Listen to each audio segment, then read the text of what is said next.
Welcome to 9 Point Started With a Dream podcast. Our goal is to showcase the stories of athletes and the community that supports them by being authentic about their journey. Here's your host, Jacoby Gillum. Yo, welcome back to the podcast. I'm your host as always, Jacoby Gillum. This episode, it's about the grind, and just saying I have all I need to achieve my goals. And this episode with LaceDarius Dunn, solidifies all that. He comes from Monroe, Louisiana. He was ranked, top 25 in the nation. He was going against guys like Derrick Rose and OJ Mayo at camps, and an episode for any athlete out there that thinks because they're from a smaller town or they don't have the 5-star facilities and all the other things that their dream isn't possible. LaceDarius proved that what he's doing today, playing overseas, and he's like one of the top guys on the team, and how he broke records at Baylor. His story should inspire you to know that you can do it. Like, you have all you need to achieve your success. So hope you enjoy this episode. Great value here from this story, and let's get to it. All right, so the question that everyone that comes on is, when you're younger as an athlete, what was one of your biggest dream goals you want to achieve? My biggest goals, man, was the 3 letters. Like any basketball player that's been in my shoes and been chasing basketball dreams, like just to make it to the NBA. That's always been my childhood dream, So for you, why the NBA? Why not the NFL? Why not, MLB? What about NBA was just like, that's all I want to do? I mean, it's the highest level. It's coming up, being in love with the game. I always knew basketball. And as of right now, playing it on the highest level, like this has always been the dream. Like NBA, coming from where I come from, like it don't happen. So it's like unreal if it do happen. So this always just been a dream, like the top level, to be with the top, playing with the best. So it's always just been my dream and my goal, man, to be in the NBA. Where'd you grow up? Where you from? I'm from Monroe, Louisiana, small city. Okay. Are you a Saints fan or what? Yeah, I'm a diehard Saints fan for sure, man. Got to go with the home team. I've got a family like in like Lafayette, kind of Iberia area. So I go down there. They're all they're a little bit down south. So I know for sure they going with the Who That Nation. Who That Nation all day, For sure. So for you, you kind of have this NBA dream. Like, how did you think I'm gonna make it happen? How do you go about kind of trying to pursue that? I mean, it wasn't nothing but one way, man. And it is hard work, just staying focused. You know what I'm saying? Coming up from where I come from in a tough environment, a tough area, it was kind of tough staying focused and really like chasing my dream. But, just being self-disciplined, being motivated, man, that was always me. So I just knew it was going to take hard work, staying focused, staying in my lane, you know what I'm saying? So that's basically what I did, stay focused, work hard, and just stay going. So I know for me, like I have friends that were in rough environments, right? Like it was another challenge on top of the school, on top of everything else. So for you, how did you kind of stay grounded? To kind of say, I'm going to try to avoid X, Y, Z circumstance to make sure I kind of have a chance of achieving my goal. Man, like I said, it was tough, man. It was tough coming up where I came from, running with a crowd, just being a kid, man, growing up in a tough environment and staying focused was like one of the hardest things for me, but it wasn't, because I had guidance coming up. I had the mom, I had the pops trying to guide me, I had the aunts, things like that. That really kept me on track enough to where I needed to be to get where I needed to go, if that makes sense. So, like I said, coming up, I had those people that really, really steered me, man. The people that I listened to and kept me on track. And to this day, man, I give them all the credit for just being there, man, just guiding me through, So if you could like talk to like a kid in like Monroe right now, that was like you on this NBA dream, like what would you try to tell them just on try to avoid the exteriors that may try to deteriorate them from achieving it? The main thing is, man, stay true to yourself, man. And I mean, like, if you're running with a group of guys and they doing things that that's not true, man, you need to separate yourself from that. So just staying true to yourself. Stay in your lane. Always work hard, man. Believe in yourself, man, and stay away from anything that's not adding value to your goals or to your dreams, man. Just simple as that. So, for sure. So we all kind of have these, these NBA dreams, NFL dreams, right? My thing is, I can't cross over. I don't have the height, X, Y, Z. So for you, when did you kind of think like, yo, I'm pretty good at this ball? Man, it was a long time ago, man. Like around 6th grade or so, man. When I was in the 6th grade. You ready? Yeah, I was ready, man. I was ready, to be honest. I was ready. I was in the 6th grade, and I actually skipped the 7th grade, man, and played up and started 8th grade as a point guard. I was the smallest cat on the court. So I actually skipped up, played a grade, man, and And since then, that's when I knew, man. My junior high coach always told me, like, man, you're going to be special. You stay focused, you keep working, you're going to be special. So around that time, like junior high days, around 6th grade, when I really got up there and really started bumping the guys and really started playing like sort of kind of, organized fundamental basketball, that's when I knew like okay, I might have a little something if I just stay in it. So growing up, who did you idolize, that was already in the league when you were coming up? I'm a diehard, man. Kobe Bryant for life. Okay. Day one. Never rooted for nobody else. Never studied nobody else's game. Never watched nobody as much as I watched that guy. So diehard Kobe Bryant, LA Lakers, man, for sure. So when you watched Kobe, so was it almost like you'll watch a game and go on a court and practice that same shot? Man, I watched that dude so much, man. It was unbelievable. And I still, to this day, like, as much film I watched on Kobe, bro, like, you wouldn't believe to this day, I still haven't really just mastered this game. Because that's how hard he worked. That's how good he was. You know what I'm saying? But watching him just make me every time it's done, it just put me in a whole, like, mentality mode. Like, no matter what time it is, like, I want to get in the gym. So if I watch him, like, 3, 4 in the morning, it's like, yo, he make you want to get in the gym. And that's what I like about him, man. He just give you that motivation and the inspiration to just go, not let nobody outwork you. And I like that. I love that he said that last part. You said nobody outwork you. I think we can all do that. And I think, right, that's something we can all do is outwork somebody. You don't have to be the tallest or the fastest. You can just say, I'm going to dog you out and just come and go get it. Whatever it is, man. You know what I'm saying? Just like with your podcast, like, man, I ain't going to let nobody outwork me. Basically, like, I'm going to go out to everybody. I'm going to get as much as cats on here. I'm going to go get the biggest cats on here. Like, I ain't going to let nobody outgrind me. And that's how I go about it. Like me, with that basketball, man, I grind. When boys sleeping, when boys ain't getting it in, like, I get it in behind the scenes. So when the lights come on, man, it's time to show. You know what I'm saying? So like I said, same thing with you. You ain't going to let nobody outgrind you with this podcast work, man. You just getting it started. But for sure, you're going to keep attacking, boys. Appreciate it, my man. Appreciate it. So for you, when you started, you said it was like 6th grade. You was like, oh, I'm nice with it. So when did you kind of start seeing, I guess, the colleges and people like that saying, oh, yeah, he really is nice with it? Like I said, 6th grade, man, that's when I really caught the little hype and started getting a little crazy. But around like 9th grade, my freshman year, that's when I started really like getting like crazy attention just from everybody, man, and like colleges and things like that, even though I wasn't supposed to be getting attention from them guys. They were just like, man, we keep hearing about you. And then not only that, man, I came up, like I was ranked top 25 in the country coming up. I was with Derrick Rose and at all the counts, OJ Mayo, Eric Gordon, Johnny Flynn, Mike Beasley, Billy Walker. I was with them guys coming up. So I was at all the top counts. Yeah, I was at all the top counts that Dunbar, from the Nike count to the Kentucky Derby count to the Adidas count. Like, I ain't missed none of that. So I was right there with them guys. I was ranked top 25 in the country. I was ranked top 10 in my position, which was combo guard. You know what I'm saying? So coming up, that's when my 9th grade year, that's when I really got that hype, when I started touching like different counts, playing AAU ball, traveling a little bit, really getting that exposure from my AAU coach. So that's what really put me out there for real. So Monroe is like a small town, right? So how did you feel when you started going against, these guys from Chicago, these guys from California? How did you start looking like, oh, this is bigger than just Louisiana?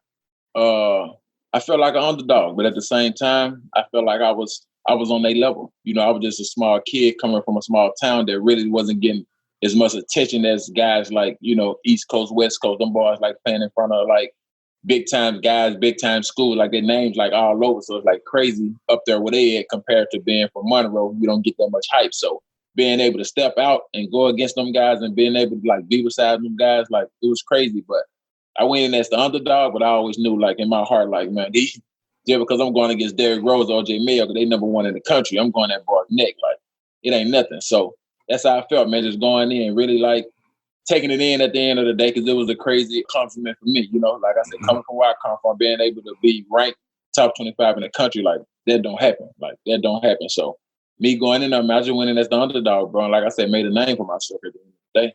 It always reminded me of this video I saw of Kobe when he was like, there was guys that he was going against that were ranked higher than him. He was like, that's my kill list.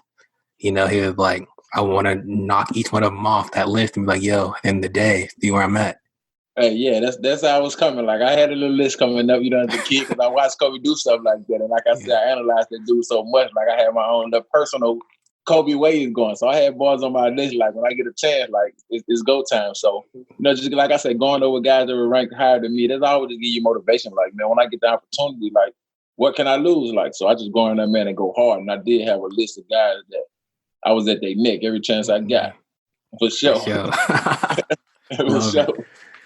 So for that whole high school journey, man, so what was it like? You know, like were there any setbacks during that period at all, or was it all just smooth sailing?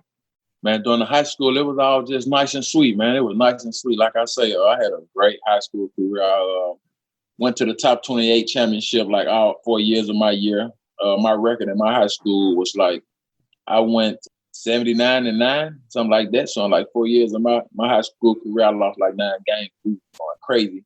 And I went to a small school. I went to a Class C school, like very small. Yeah. But going to that Class C school, we were like in tournaments. We were going up against like 3, 4A kids. You know what I'm saying? Big schools like smacking boys. Boys thought we was on some 4A, 5A level. Like, you know what I'm saying? We coming in there, Class C, small little school. Yeah. We want the big dog. So that's how we was. But man, my high school career was crazy, man. So many memories. Like it was just crazy just from all my accolades and just, like I say, having that attention.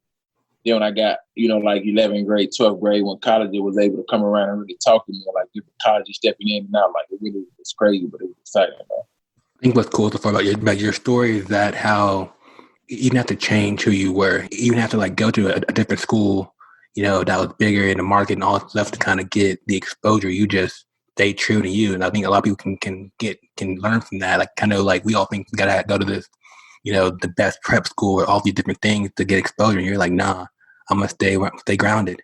I'm gonna stay grounded, man. They're gonna, like I always said, man, you do the numbers, you do your part, man. They're gonna see you wherever you at. Like they gonna hear about it and they gonna come see about it. So me, like I say, going to the small school and being at that small school, everybody still was just wondering, like, man, you could have went to the big boy 5A schools and win a championship, da. But it was on my mom's too, kind of like directing my path and keeping me around them certain guys that was gonna get me to where I'm at today, So like I say, going in there, man, it was just like, it wasn't nothing, man. It was just all motivation at the end of the day for me.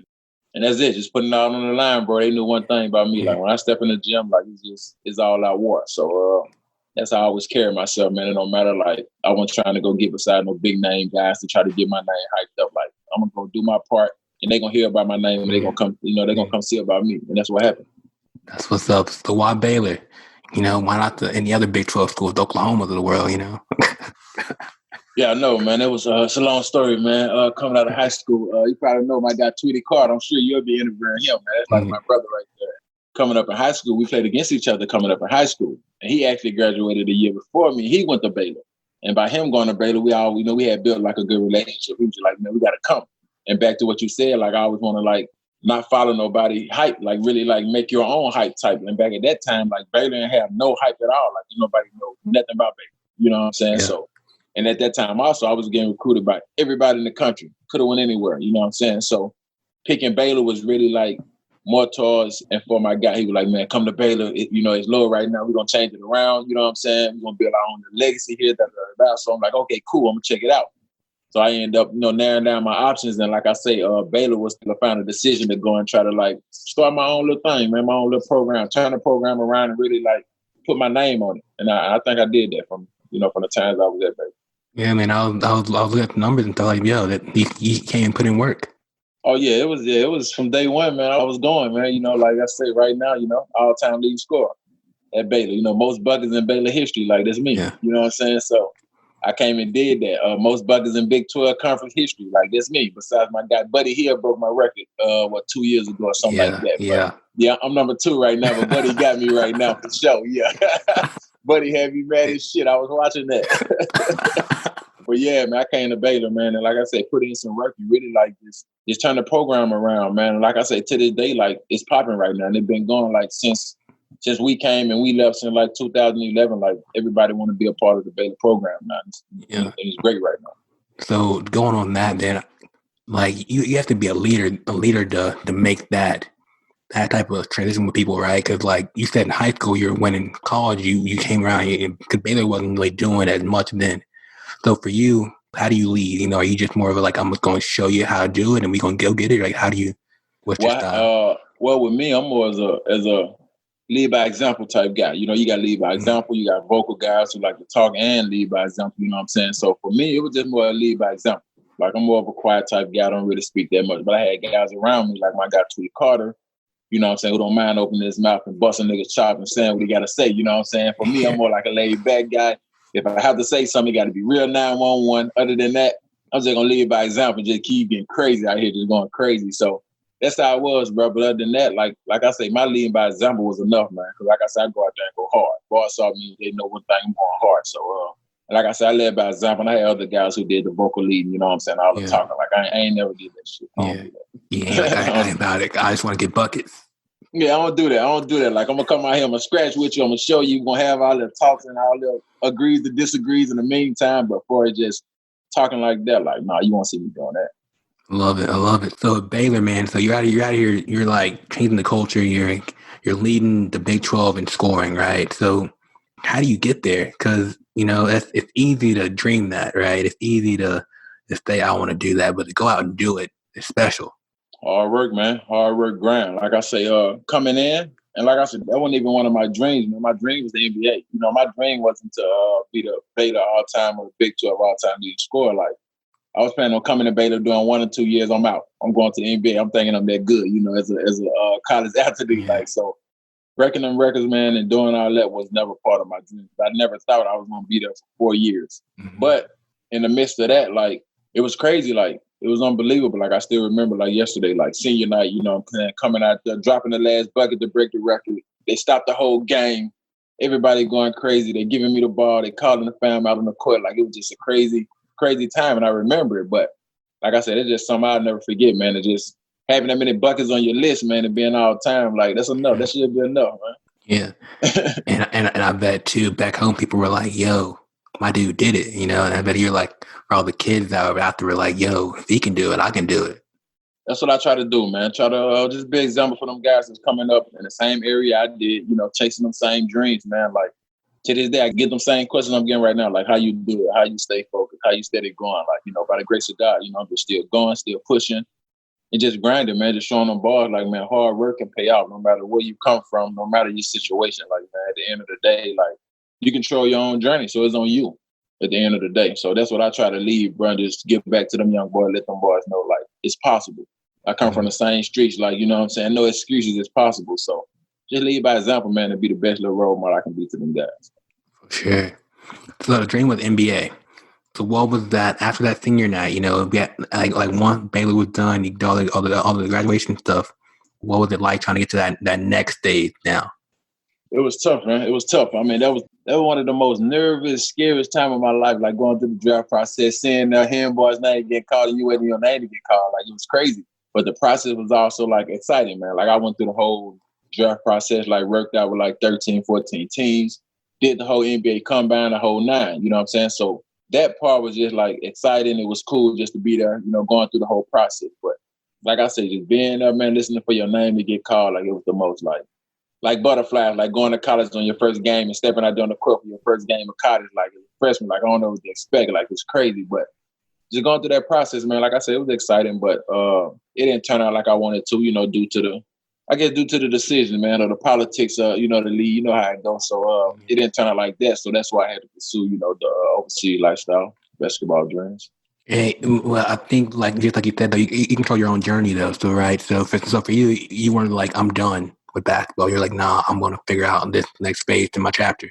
Oh, yeah, for sure. For sure. After the NBA, like, even after that, like, I was still like hunting down for like 2-3 years, maybe, you know, still trying to get in there. But for just shutting it down, like, I never did that. Like, I knew it was like an overseas lifestyle that boys was living, and boys was still chasing dreams, like changing their family lives, going to make money, like doing what they do and still making it happen. So as far as the NBA, not getting drafted during that time, like, it never shattered my dream. Like, it was never a thought to like quit, like, because I knew one thing, like, I'm gonna keep pushing, you know, I'm gonna keep going, like, overseas lifestyle. I figured out, and one day I get in the NBA. So that's how I went about it.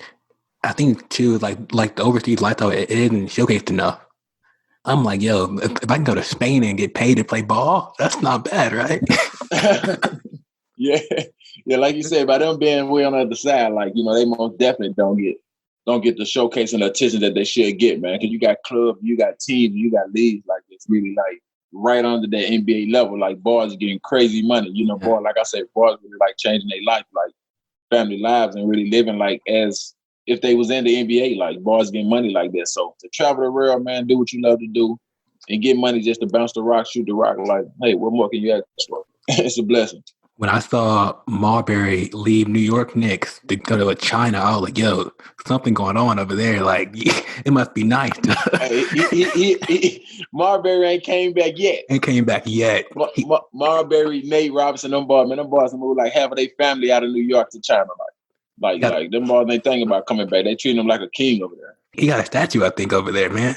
He got statues. He got shoes. He just ordered like 10 million masks to send to New York to try to protect the people. Like, yeah, like he a king over there.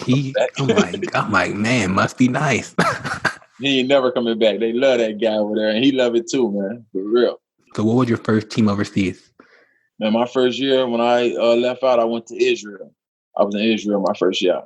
How was that, going from Monroe, Louisiana, going from Waco to Israel?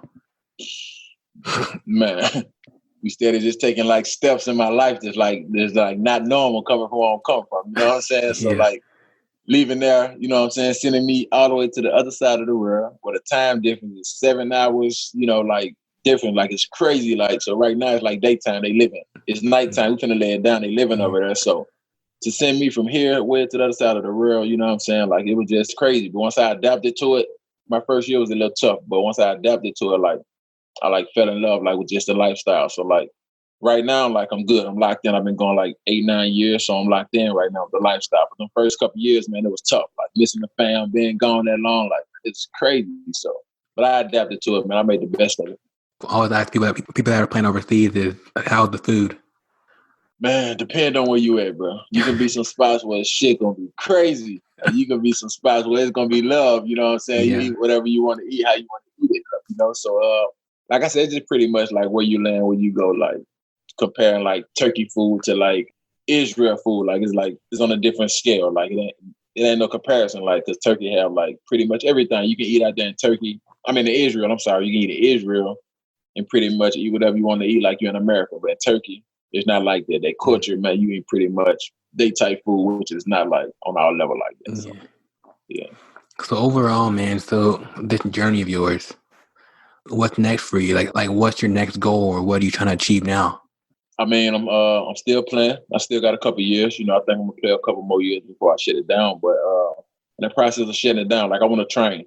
I want to always be around the game, man. So train, maybe coach one day if it leads to that. But the main thing is I want to start a little training program and just, train kids that's coming up and really just like try to put them and get them the best game that they can have, like to their craft. So that's what I'm planning on doing. So while you're overseas, did you come in as like a big name or is it almost like high school again where you kind of like, you got to earn your name again? No, I came with a big name. Since that college level, it's been all big name, man. I ain't gotta pretty much earn too much of that right now, So I love it.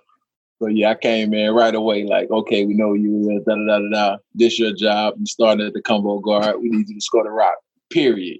So that's what it's been like my whole overseas career. Like that's what's up. So you walked in there like say no more. Like and I walked in like, like not on no cocky, but like, hey, I done did enough. I done paid my dues, so I should have my free seat already ready, So when I got in there, man, like I said, I've been starting since I've been over there, so I ain't never had no problem.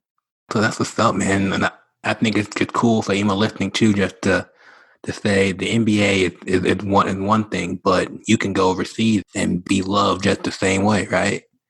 You can go overseas, man, and be treated like you say, just like they're gonna treat you in the NBA, man. Like I said, they love you. If you doing your job over there, they're gonna love you. They're gonna treat you how you need to be treated, man. Like I said, you're gonna make money. You're gonna travel the world, doing what you love to do. So it's cool. Cool. So just a few more questions for you, man, to kind of wrap it up a little bit. So you want to train kids, right? So what about that, like, lead you to want to do that? I mean, coming up from where I come from, compared to the guys that were coming up in the bigger cities, like they had guys who was training them coming up. Like, for instance, like Derrick Rose, like he had a personal trainer. He had a guy he can get beside to try to like work on his game and get his game to the next level. Like, coming from where I come from, that's different. Guys don't have that. Like, guys just come up playing just like on natural basketball talent and just working their way up compared to like, man, if you really add something to your game or you really work on this to your game, like you'll be like crazy, more talent than what you already is type. So that's always been my little thing. Like, man, some guys only had the extra little push to their game, like their game will be better. They won't have to worry about getting to college, having a red shirt because you ain't ready. So you got to sit out a year because your game not on that level. Like, you shouldn't have to deal with that. And I think that's the part, like, that got to be tough, man. Coming into college and somebody telling you, like, you're not ready to play, we're going to red shirt you got to sit out. Like, no, I wasn't trying to hear that. I wasn't going for that, period. We ain't talking about no red shirt. So that's why I really wanted to get into the training thing. Just coming up, man, getting them guys that extra little basketball knowledge that can really just change their game to the next level. So when they get to the next level, they don't have to sit out, work so much, just do all the little extra BS that I know come with that, man. Yo, I can see you having like a fire AAU or team, man. I can see you like. I can see that too, man. You got the vision like me, because I'm most definitely gonna go after the Bulldogs, gonna have the best everything. You know what I'm saying? Yeah. And I can see me running something like this. So like I said, I'm really I'm looking into it, man. Like I said, if it leads to that, that's what I do. But my main focus is train, man. We want to get in the gym and let's work. Let's get that game to that next level. That's it. I have that we'll call that the LaceDarius mindset. Man, the AKA mumble mentality mindset, man. Like, just working hard and grinding, man. Like, if you really want to get to that next level, you really want to change lives or change your situation, man. Like, it's gonna take work. Like, shit ain't just gonna fall in your hands like that. So that's it, man. Just knowing everything gonna be a grind no matter what you're doing. Like, nigga, you ain't the only one grinding for the podcast. You ain't the only one doing podcasts. Like, everybody doing podcasts. So it's a steady grind. Just like basketball. Like, everybody wanna be in the NBA. Everybody wanna be overseas making money. Like, it's a grind. So therefore, I got to make sure I stay on my grind so boys won't, get my spot, or I won't get tricked at my spot sooner than what I'm supposed to. Love it, man. So I go about it. You try to work everybody. Outwork them. You got to, man. I mean, what you going to do? Like, if I ain't working and the next man working, the next man going to be in position. You know what I'm saying? So, by me knowing that keep me going, man, because I know I ain't the only one that's working for a spot and trying to change or trying to make money, man, to change the living, so they keep me going. Man, I appreciate you coming on, because I think your story is one that people can relate to on so many levels. That just you didn't have the trainers, you didn't have all that X, Y, Z stuff that some people have, right? You said, I got this dream, I'm going to work for it. And I think that's real. That's like, it's just like Kobe, he didn't have all that. Like, he wasn't the strongest, fastest as he was like, I'm getting them to work. I'm going to study the game, and this is what's going to happen from it. Right. Like I said, that's how I went about it, man. I want, what I'm saying? I didn't have the best of the best like them boys had. I just made the best out of what I had, man. And like I say, to this day, it really put me in a great situation. By the grace of God. You were number one in Big 12, man, in scoring until Buddy. Buddy came broke that, man. But I also tell people I had got suspended like 4 games. So it's 4 games at Baylor that I didn't play. So I told God, like, if I played those 4 games, Buddy had no chance of breaking nothing. Buddy got fucking saved, man. I'll still be number 1 right now at Baylor and in Big 12 conference, but he deserves it, man. I like Buddy a lot, man. Buddy nice, man. Well, add an actor to it. Well, add an actor in the rest of it. Add a little star next to it. Oh, yeah, in fact. Most definitely put a star next to it. So, man, last question for you. So where are you at? Social media? Anything we can kind of plug right now? Social media, man. I'm on IG. LaceD24. That's LACE, lowercase d, and the number 24. And on Facebook, I'm on Facebook at LaceDarius Dunn on Facebook. That's it. I don't do no Twitter, man. I ain't on no Twitter or none of the other extra social media junk they got out here. No TikTok. No TikTok, man. I be trying to keep it cool, man. I gotta get on the TikTok though. They got the little dance. So I want to learn that. I was just telling my wife, I said, I like that dance. I gotta learn that dance. I gotta get on TikTok. Hey, you on there, man.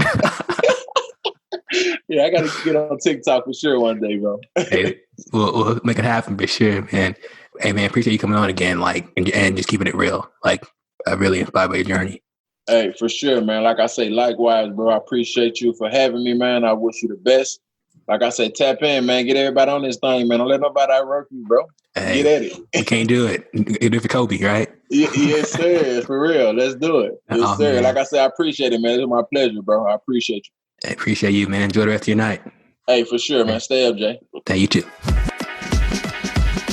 Yo, thanks for listening to this episode of the 9 Point Started With a Dream podcast. If you enjoyed this episode, please comment, share, leave a review. We would love to hear your thoughts. You can find more athlete-driven content at 9point.com. Till the next episode, you're only one opportunity away. Peace.